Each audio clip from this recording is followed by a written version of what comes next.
Marianne parle de moi comme étant un des grands noms du Twitch politique français. Je suis dans leur cartographie du Twitch politique. Avec d'autres, avec Dany, Raz, il y a qui? Il y a Cro-Blanc, il y a le Raptor, il y a Wissam, il y a Usul, il y a Jean Massier. Enfin, il y a plein de monde. Il y en a même qui font pas de Twitch, mais bon, je pense pas que Marianne y soit allée jusque-là quand même pour essayer de comprendre ce qui se passe. Vous allez voir, il raconte un peu de la merde, c'est assez drôle. Donc on va se lire tout ça. Alors, c'est un article qui s'appelle tac tac tac 50 nuances de stream par Lucas Planavergne. Alors, Lucas Planavergne, faut savoir que c'est un ancien de Valeurs Actuelles. Évidemment, on comprend mieux pourquoi est-ce qu'il a pas trop bité ce qu'il a lu, je pense, par rapport à Twitch. Qu'il a écrit un peu n'importe quoi. Donc il a écrit des trucs dans Valeurs Actuelles, sur une députée RN, sur Prisca Thévenot, là sur un député RN, sur le RN encore. Enfin voilà, il a l'air pas mal tourné autour du RN. On va voir un peu son journaliste, Marianne, ambassadeur autodidacte de Moselle. Ouais. C'est bizarre, il y a une pipeline entre Valeurs Actuelles et Marianne. Je dis ça, je dis rien. Donc alors, Marianne nous raconte quoi? Les anticapitalistes, Dany et Raz, l'identitaire Cro-Blanc. Voici la carte du Twitch politique français. Depuis plusieurs années, une nouvelle génération de commentateurs politiques s'empare de la plateforme de streaming, machin. Cette cartographie est concoctée par Marianne. Vous aidera à y voir plus clair si vous êtes largué dans cette galaxie numérique. Avec eux, les idiocrates des plateaux télé tiennent leur héritier, putain. Et oui, voilà, moi qui fais du Twitch gratos en slip devant mon écran, c'est exactement pareil que les idiocrates des plateaux télé, c'est écrit par un ancien journaliste de Valeurs Actuelles. Voilà. Domaine réservé aux fans de jeux vidéo et autres geeks. À son lancement en 2011, la plateforme Twitch s'est considérablement diversifiée au fil du temps jusqu'à devenir un véritable laboratoire métapolitique.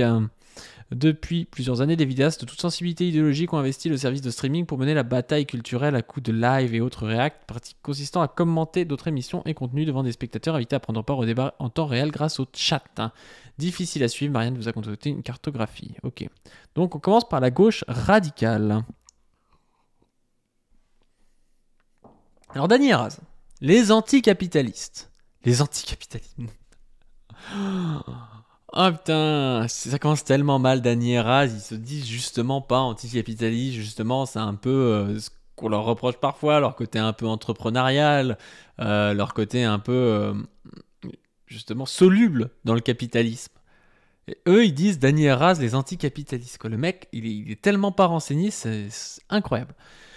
En 2022, Marianne les avait nommés au palmarès de ses trophées de fin d'année. Dans la grande famille de la gauche radicale en ligne, Dany et Raz occupent une place toute particulière, celle des anticapitalistes nouvelle génération. Chaque semaine sur Twitch, des heures durant, ils commentent l'actualité avachie sur leurs chaises, cigarettes et vapoteuses aux lèvres. Le tout sur un ton léger avec des références à la pop culture et un vocabulaire oscillant entre argot et jargon militant. Oui, c'est pas faux. Non, c'est pas faux. Raz avachi sur sa chaise, Dany avec sa vapoteuse, ouais, pourquoi pas. Jargon militant, je sais pas à quel point, peut-être plus de l'argot.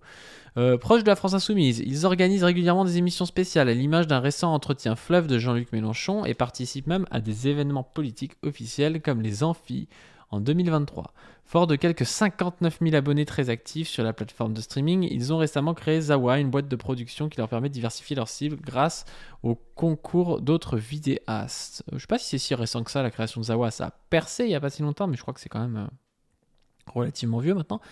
Cassandre, le queer.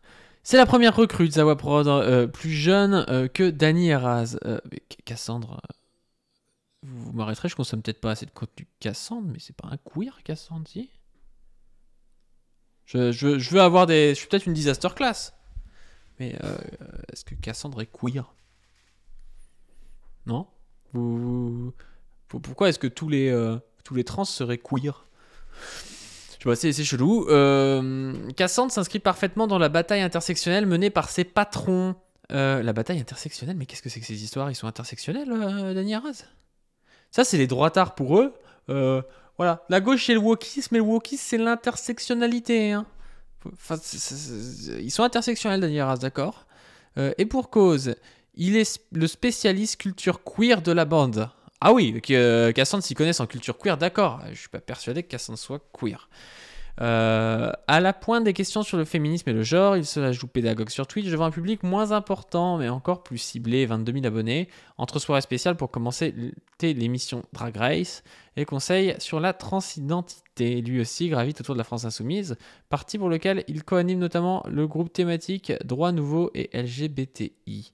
C'est même pas qu'il gravite autour de la France Insoumise, pour le coup, c'est que Cassandre en fait partie.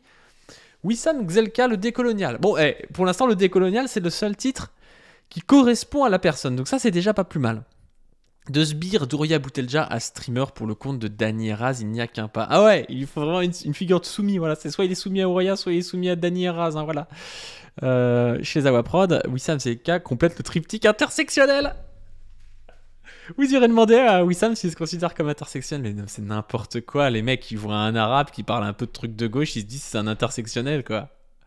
Wissam, il est beaucoup plus proche des théories marxistes que des théories intersectionnelles, et il a fait même une vidéo critique de l'intersectionnalité.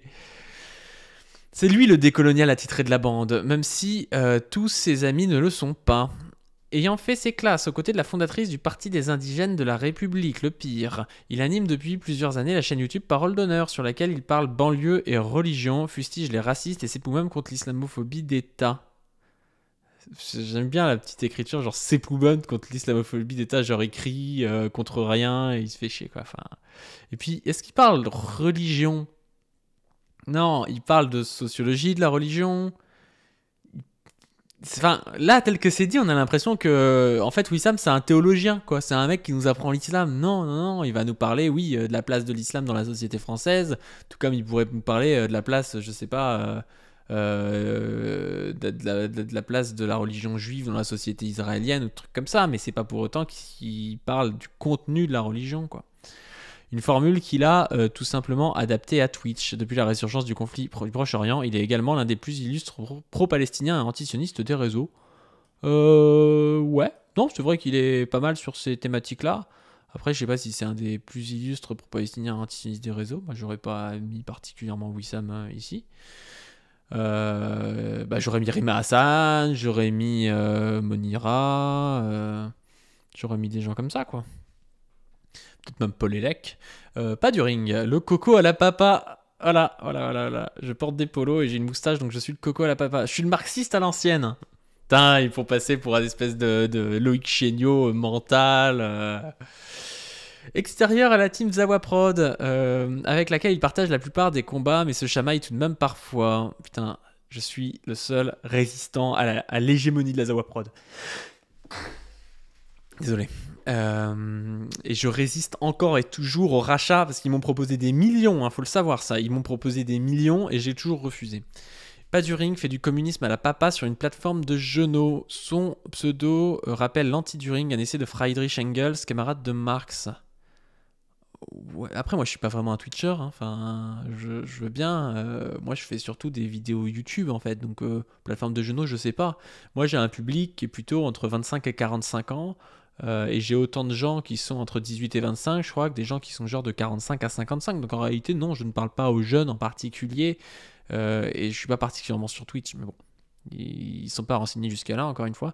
Chaque semaine, il s'enregistre dans sa chambre pour parler révolution, lutte des classes, grand capital ou matérialisme dialectique et ne manque jamais de dupliquer ses live Twitch en capsule YouTube pour élargir son public et gagner en visibilité. Non, c'est plutôt l'inverse. Je fais sur Twitch ce que de toute façon j'aurais fait sur YouTube. Et oui, parler de lutte des classes, révolution, grand capital, ouais, oui. Mais c'est quand même plus large que ça, mon travail. Je fais de la news, j'ai beaucoup parlé par exemple du conflit israélo-palestinien, je parle un peu de politique générale, je suis pas là en mode, ah oui, la lutte des classes, toutes les semaines. Non, j'en parle quand j'en éprouve le besoin, et tout le monde sait que je suis marxiste, mais pas besoin de surperformer le côté marxiste à l'ancienne, quoi. Comme ses homologues de gauche radicale, il s'aventure parfois hors de ses sujets de prédilection pour taper sur ses adversaires de droite identitaire. Mais non, c'est l'inverse, j'ai commencé par taper sur mes adversaires de droite identitaire, mais il a rien suivi, ma chaîne a commencé, la chaîne Paduring, parce que je tapais sur des adversaires de droite identitaire, et puis aussi sur le Bouzeux Magazine. Sa cible préférée, l'essayiste, youtubeur Julien Rochdy, à qui il a consacré une série entière. Ouais, est-ce que c'est ma cible préférée? Je sais pas. Usul, le parrain de YouTube. Que seraient les vidéastes précités sans leurs précurseurs? Dès le début des années 2010, Usul s'est imposé comme le créateur de contenu métapolitique de la toile, d'abord pour le site jeuxvideo.com, puis sur YouTube en solo ou à l'occasion de chroniques dans des médias traditionnels tels que Mediapart et désormais Blast. Lui aussi, marxiste revendiqué, révolutionnaire dans l'âme, il participe tout de même à des programmes plus consensuels comme C'est ce soir ou Backseat. Ouais, c'est ce soir, il y aller une fois, je veux bien, mais limite, il va nous faire croire que Usul, il a un siège chez France 5 tout le temps, quoi. Pour autant, ses relations avec la gauche radicale 2.0 ne s'estompent pas, comme l'illustre une série documentaire à venir produite par la société Zawaprod de Dany Eraz. Après, Sosdem, Jean Massier et le Yann Barthès. Je sais pas si ça lui fera plaisir, c'est quand même différent. Jean Massier, il est plus politisé que Yann Barthès. Je veux dire, moi, je suis pas un grand fan de Jean Massier, mais il a plus de culture, il peut tenir des débats et tout. Enfin, il a l'air d'avoir plus de culture, au moins dans sa position, quoi. Yann Barthès, c'est vraiment un animateur. Jean Massier, c'est un twitcher politique, c'est un peu différent quand même. 235 000 abonnés, un peu la star du Twitch politique français, 35 ans, pour ne pas dire le Yann Barthès local. Animateur de programme grand public, il collabore en 2019 avec Hugo Travers, donc Hugo Décrypte, et Public Sénat pour un stream consacré aux parlementaires du Palais du Luxembourg. Devenu chroniqueur sur les radios du service public à partir de 2020, il lance un an plus tard Backseat, le talk show hebdomadaire politique de la plateforme. S'il se revendique de gauche, il est régulièrement décrié sur les réseaux pour son côté trolliste, ce qui ne l'empêche pas d'avoir des chroniqueurs plus radicaux autour de la table comme Usul, dont on a évoqué l'héritage numérique. Hugo Travers et Samuel Etienne, les journalistes de... Mais Hugo Décrypte, il est même pas sur Twitch, si? Avec la popularité grandissante de Twitch, les médias traditionnels n'ont pas tardé à s'emparer du phénomène, de quoi pousser certains journalistes à proposer d'y créer leur propre contenu. Parmi eux, l'idole des jeunes Hugo Décrypte, Travers de son vrai nom. Sur Twitch, le jeune journaliste décline la recette qui a fait son succès, la vulgarisation de l'actualité. Dans son émission baptisée Mashup, il alterne entretien, analyse grand public sur les sujets sociétaux. Depuis quelques mois, il a toutefois déserté Twitch au profit d'autres plateformes, mais je ne l'ai pas vu moi sur Twitch. Ok. Samuel Etienne, ouais, il est sur Twitch. Clément Viktorovitch, je savais même pas qu'il avait un Twitch aussi, lui. Il a un YouTube qui est pas mal d'ailleurs, Clément Viktorovitch. Révélé par CNews, propulsé par Canal+, il est désormais chroniqueur pour le service public et à Quotidien.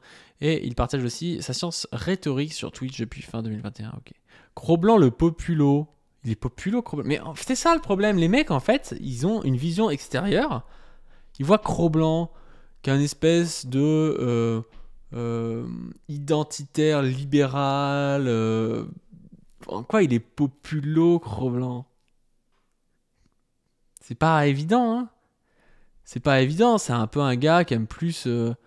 ouais, un peu, il serait peut-être un peu plus poujadiste, un peu plus pro-petit patron, croire à la méritocratie. Le décrire juste comme étant un populo, c'est vraiment vouloir cacher quand même son côté plus droitard que ça, quoi. Et le rapport identitaire le plus connu de l'Hexagone, faut dire qu'ils ne sont pas nombreux. Sur les internets, Cro-Blanc est loin d'être un petit nouveau. Le quadragénaire stream chaque soir, du dimanche au jeudi sur YouTube, un format identique à ce qui se fait sur Twitch, avec une ligne éditoriale similaire à celle du site web et de Souche. Mais il Twitch toujours, Cro-Blanc? Je croyais qu'il faisait plus que des capsules, moi. Encore une fois, faut vérifier, mais c'est bizarre, hein, leur truc. Moi, je suis pas sûr qu'ils soient très très à jour. S'il a soutenu Éric Zemmour lors de la présidentielle 2022, il ne cache pas son attachement au Rassemblement national qui collerait plus à ses origines populaires. Mais quelles origines populaires? Cro-Blanc, il nous a expliqué que il était fils de restaurateur, qui lui avait passé de la thune pour prêter de la thune, je crois, pour acheter sa première baraque. Ou alors c'est les parents de sa meuf qui ont prêté de la thune, il y a un truc comme ça. Enfin, il n'est pas particulièrement gamin de prolo, Cro-Blanc. Qu'est-ce qu'il raconte? Quand il ne parle pas immigration et sécurité, il s'adonne à son vrai passe-temps de tacler les gauchistes.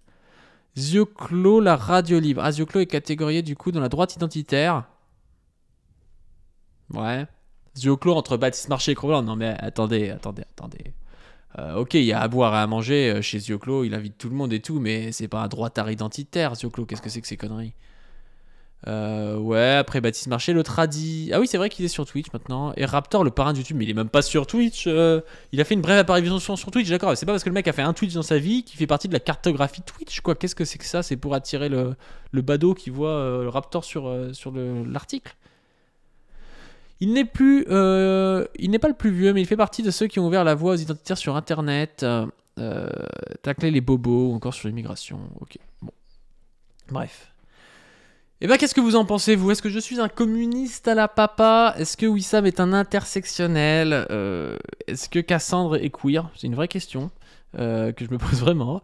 Voilà, sur ce, je vous dis de vous abonner à la chaîne, de vous abonner aussi à la chaîne principale Pas du Ring, de donner sur le Tipeee pour qu'on puisse continuer à vivre.